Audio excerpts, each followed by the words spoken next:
Ada setengah company dia combinekan sales dan marketing. Ada setengah company dia asingkan sales dan juga marketing. Jadi sebenarnya pertama sekali kita kena faham gerak kerja ataupun tugas sales dan marketing adalah berbeza. Pertama sekali adalah marketing. Macam marketing adalah untuk kita menyampaikan message seperti apa yang Dr. Arif Amin bagi tahulah.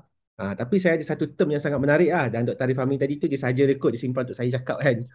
Message tepat kepada orang yang tepat, barulah sales kita akan berlipat. So we need to have a right messaging. So that the right messaging, dan kita kena hantar kepada tempat yang betul lah.